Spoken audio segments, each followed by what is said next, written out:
So we're going to kick off with a presentation by Aldo Hernandez Porto Carrero, who is from Nicaragua and doing his PhD with Fran. And the title of his talk is Integrating Reproductive Potential Studies in the Fisheries Management Study Case of Females of, and I won't even attempt the species name.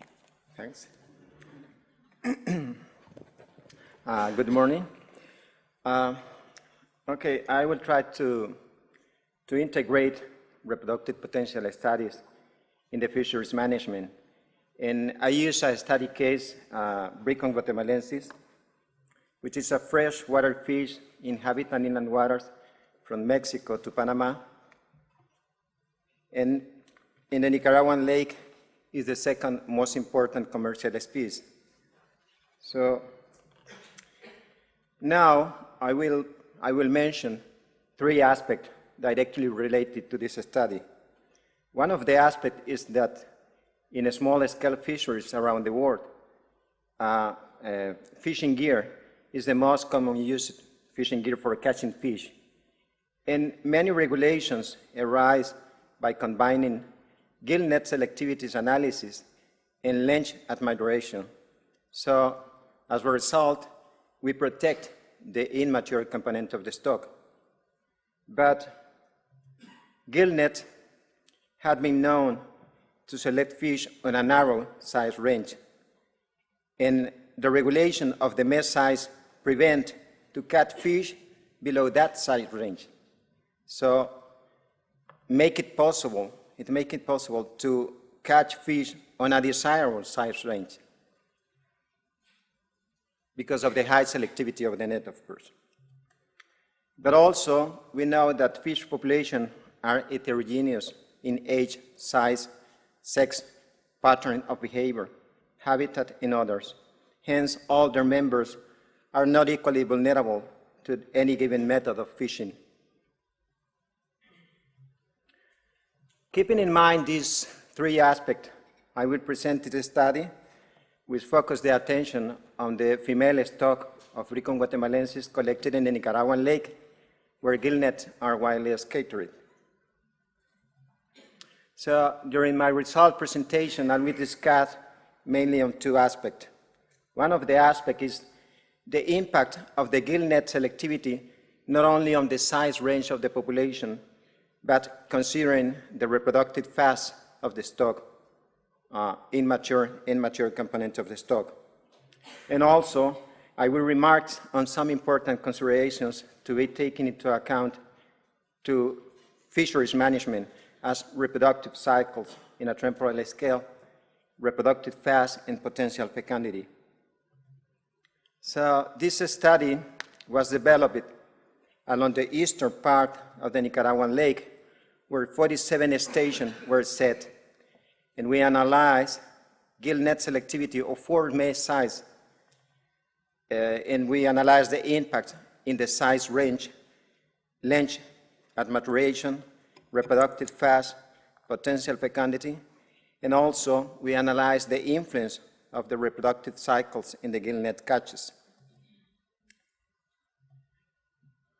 The size structure of the populations range from 13 to 55, and two main modal lengths were identified, 28 and 37. And from the performed gill net selectivity analysis, we obtained the relative selectivity curve that you can see there. And we observed that in all mesh size, we catch a relative wide size range. So this suggests that all mesh size are highly efficient. But the wider size range are caught and retained in the 100 millimeter mesh size. So we obtained some resulting parameters from this analysis, and I will underline the importance of the optimum size. I hope you can see there. I don't see any here. This optimum size is referred to the probability of being caught, which is 100% probability of being caught in each mesh size. So when we analyze the mean length, now we're going to this figure. We analyze the mean length, modal length. We can see that these parameters are slightly differ from the optimum size calculated in each mesh size. In the smaller mesh size, you can see there is a narrow size range between this length parameter of the population and the optimum size. So this suggests that these sizes are more vulnerable to that net, to this net, which is consistent with Hamley 1975 statement that the mesh size is proportional to the optimal length of the fish catch by that mesh, and the optimum size are held more firmly into the net. So, and we can see in the case of the larger mesh size that the modal length, mid length are below the optimum size. Again, this suggests, this pattern observed in the larger mesh size indicate that bigger fish are less vulnerable to these two nets, coinciding again with Hamley, 1975, who indicates that as the size depart from the optimal length, the probability of captures lessens. Now we move to what I call the first biological parameter to analyze, which is the length at maturation. And we observe that the length at maturation is 27.3. And these slightly differ with the optimum size estimated or calculated in the smaller mesh size, 75 millimeter mesh size. So these indicate that the more vulnerable part of the population in this net are the immature and the specimens rounding the length at maturation. Therefore, its use for fishing operation should be discouraged, and larger mesh size of the net should be considered. So for now, we recommend to use a larger mesh size that could be, in this case, 100 millimeter mesh size.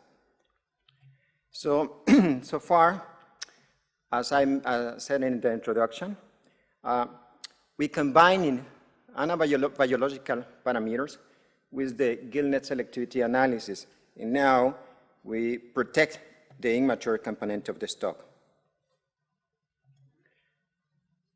Now, I'm going to analyze the influence of the gill net selectivity in reproductive phases, which could be the second biological parameter I'm going to try to integrate in here.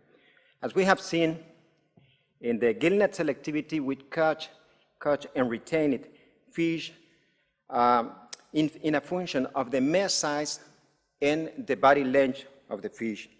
But now we can see here that the proportion of the different reproductive phases also changes. We have here immature, developing, spawning capable, actively spawning, and regenerating phase. So, and we can see that this proportion decreases from the smaller mesh size to the larger mesh size. But, okay, in the 100, we can see, we notice that something is going on there.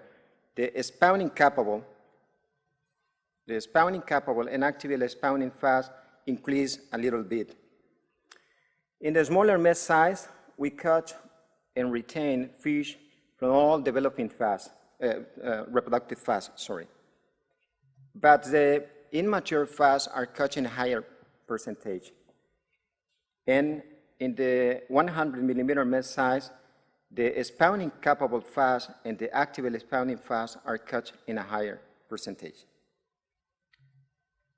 So we will see now that there is some influence of the reproductive cycle and also some environmental factors. And I'm going to focus on the spawning capable and actively spawning phase. So along the year, we can see that developing phase, this is a blue bar, predominate over the rest of the phase. And the spawning season starts in July, which is the red bar and green and yellow bar. It starts in July and extends to February. And this spawning season starts when the rainy period has already started. With this, we can follow this with this line. So, and after that, we got the dry period in here. And we can see that the spawning capable phase and the actively spawning are almost negligible. So we analyze the spawning fraction, and we can see that this spawning fraction decreased from July to February.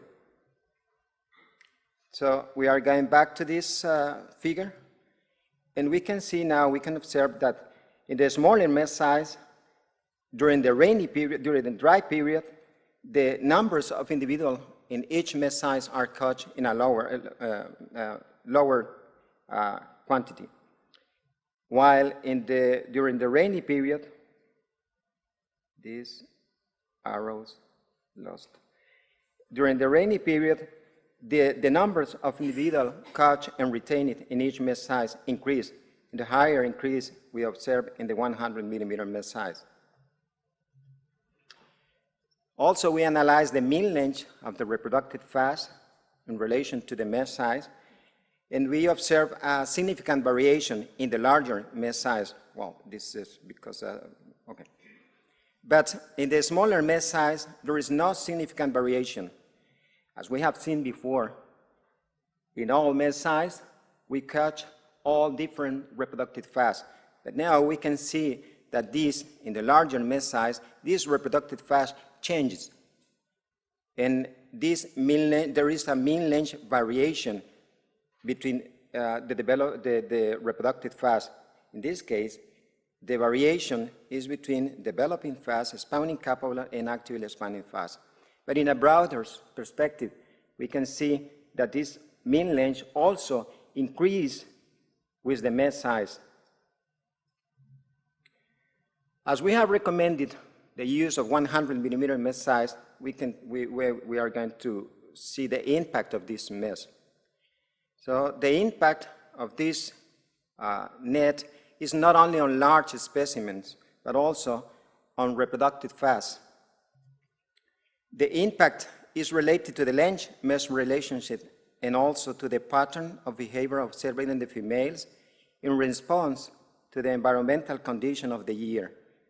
Therefore, besides recommending the use of this net for the fishing operation, also we recommend to use this regulation of the mesh size, this regulation of the mesh size to a regulation of closed seasons, especially in July and August, where the spawning fraction is relatively high, as you can see in here. Note a part of this. Charts in 2005 indicate that older fish are usually also large. And for the time being, we assume that the pattern of behavior observing is related to the age of the fishes. Therefore, in larger mesh size, spawning capable and actively spawning fast caught in a larger mesh size were also the older fish of the lake. Okay, last analysis is the fecundity analysis, and we're going to see the implication of use 75 or 100 millimeter mesh size on the fecundity. So we analyze the potential fecundity, which is the number of oocytes ready to be released in a current breeding season. And we analyze it, we correlate it with the length of the fish. And we can see that there is a good correlation. As the size of the fish increase, the potential fecundity increase.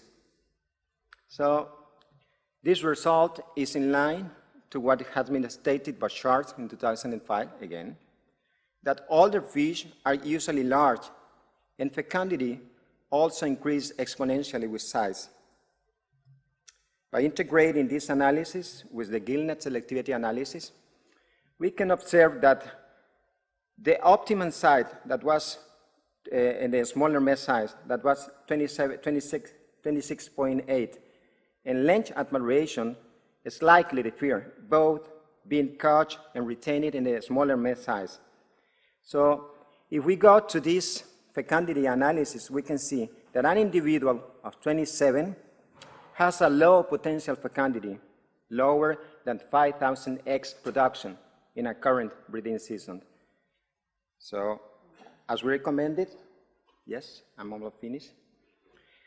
As we recommended the 100 millimeter mesh size, we're going to see what happened with this. So, therefore, to increase its fecundity, the allowable catch minimum size should be larger than that. So, we recommended 100 millimeter mesh size, and the optimum size caught and retained in this net is almost 36. And an individual of 36 have a potential fecundity a little higher, almost 10,000 eggs in a current breeding season. So the performance analysis allow us to protect then the immature component of the stock, partially the mature component, and also we increase the potential fecundity of the species. So I just have one conclusion from my presentation, is that the reproductive studies of fishes give good support for the evaluation of the impact of fishing gear on the mature stock and are crucial for improving the fisheries management. Therefore, we recommend to integrate reproductive potential studies in the fisheries management of the stock, particularly in the small-scale fisheries. Thanks. I acknowledge to all these people.